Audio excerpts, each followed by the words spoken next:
What up, what up, what up? How's it going, guys? Tony Slums, producer, writer, engineer. And we are continuing with the inside jokes, continuing the story. Last I left off, I had joined the military. Funny thing, no one knew I joined the military except for me and myself, for the most part. I didn't really tell anyone that I had joined until they already gave me the day I was leaving the boot camp, which I ended up extending it. So I joined, let's say I joined September. I didn't leave the boot camp till January of the following year because I was still in school and I wanted to finish at least my semester of college. And so, it was a little weird leaving. I had never left anywhere at that time. Mind you, I was maybe 18. We were starting Product of Failing Elements. Me and Milio were in the middle of Polar Opposites. More on that later. Um, but I was in that position where I didn't know if I was doing it because I loved making music or because all of my friends did it. And it was just one of those things where, I mean, well, if we're gonna kick it, we're gonna kick it making music.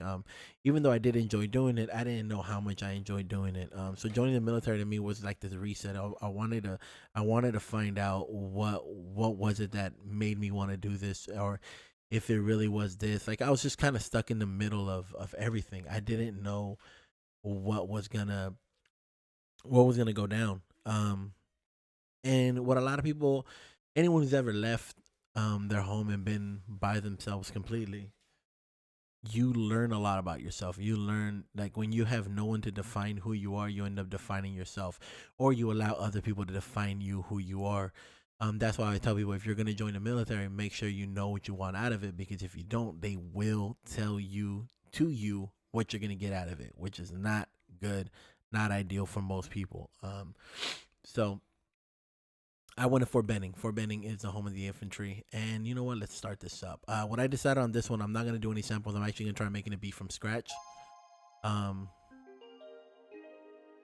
I still don't have any ideas. I'm running fucking blind for the most part. Because usually, if I'm making a beat from scratch, I fully focus on everything. So doing it while talking is going to be a little bit different. You know.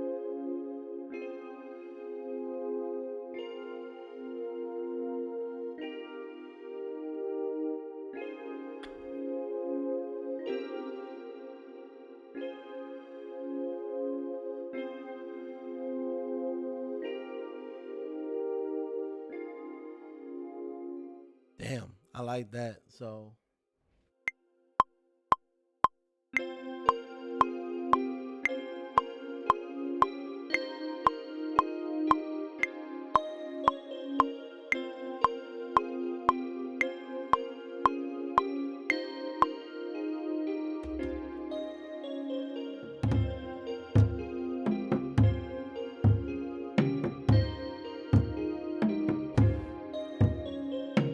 all right, so yeah, when you join the military, man, you really don't know what you're gonna get into. You just hope that you don't lose yourself. You know what I mean?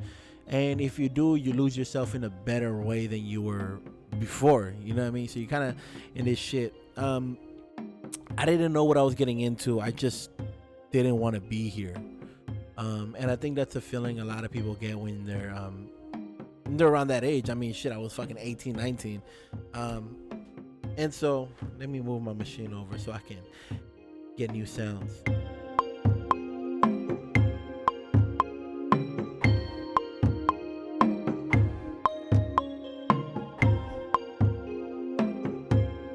Yeah, I'm horrible when it comes down to these because like once I get into this, I get stuck in this. You know what I mean? When you're really passionate about something, you end up getting. It's like you put out this beacon to everyone else who's on that same mode as you, like those crazy psychos. So like if you're a chef, you end up finding other people who are chefs, not people who like to cook, people who are chefs, people who are obsessed with cooking. If you like making music, like you love making music, you end up putting out this beacon for people who are obsessed with making music, people who don't know any other way to live this life unless they're making music. And the way I did this when I was in boot camp, mind you, was we had a laundry room. We had to do our own laundry, duh. And in the middle of boot camp, I remember one time, this was around the year that grinding came out, and I know everyone knows grinding, man. But we all had that beat in our mind. So what ended up happening was I'm doing laundry. Someone starts banging it out. we start freestyling.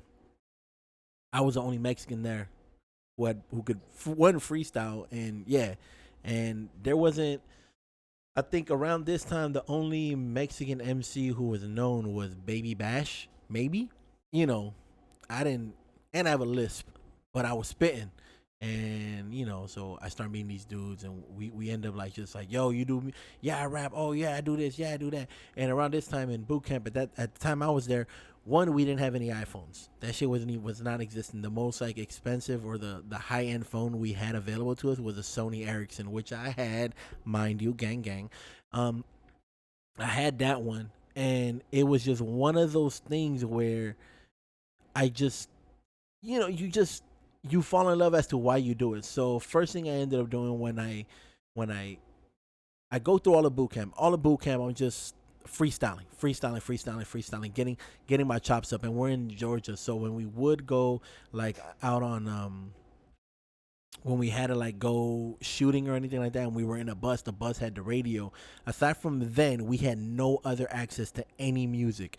So from 2006 January till 2006 June, those 6 months, or no, 6 months, I was completely in a bubble. The only music I had was music prior to that, and I was only listening to underground music at that point too. So I was heavy in a bubble. You know what I mean? And then the music I could listen to was nothing but like I remember Neo was heavy around that time, man. Like I was like, yo, this is what y'all listening to right now, but I mean, it is what it is. And I fucking fell in love with it because with music, repetition, you end up falling in love with shit that you wouldn't normally fall in love with. So I'm listening to all this music, man. We're freestyling over of course, the grinding beat, because that's when we banged the shit out of those. I think we actually broke one of the laundry, one of the fucking washers because we hit it too hard. We were beating the shit out of it. And so boot camp ends. We leave boot camp.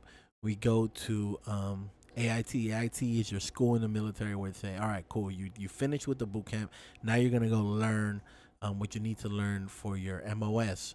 Mine was communications, 25U. So that's computers, radios, basically just I was help desk. I was the IT for the military. So yeah, we were stuck in this bubble, man. Didn't really know anything about what was going on. And then you join AIT. When you go to AIT, that's when you're finally like, all right, cool, I'm in the mix now. I'm back in the real world. We were allowed to go out to, we had hotel parties and stuff like that. And that's where it became a little bit more easier, or I'll just say manageable in terms of what we couldn't do. It still wasn't the same, you know what I mean? It's not like I had access to studios. I didn't even know really how to find access to studios. What I did have access to was I had access to beats. The homie Pounds, I still had a bunch of beats from him in the CD, yes. And I remember I had asked my little brother to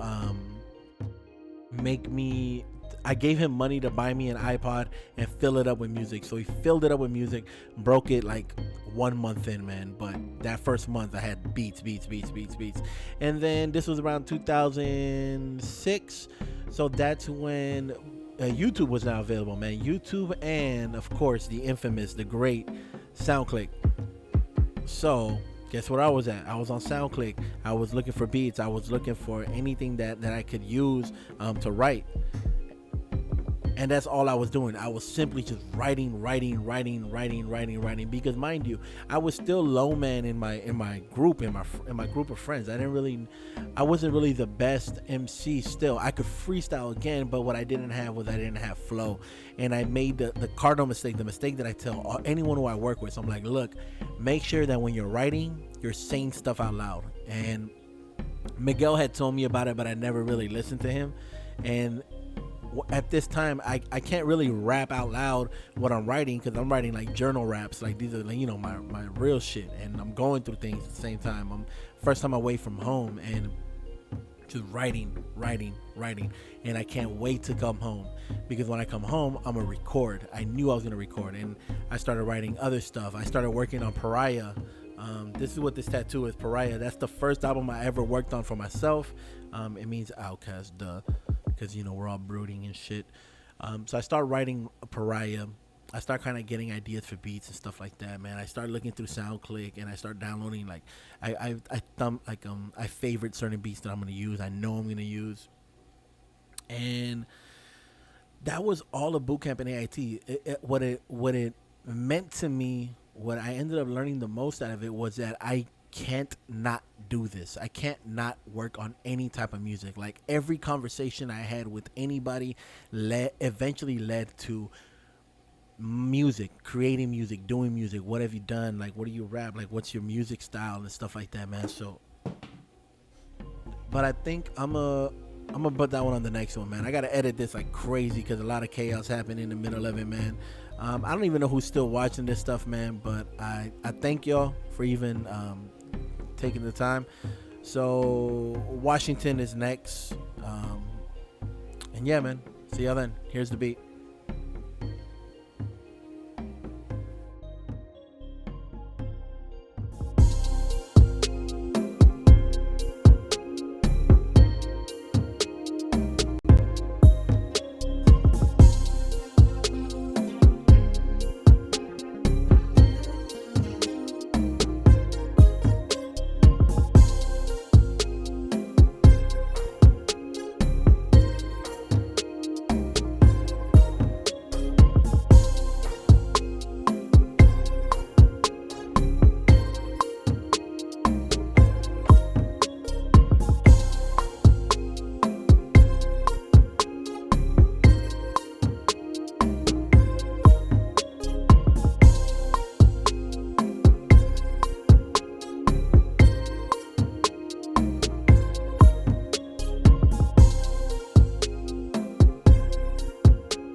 All right.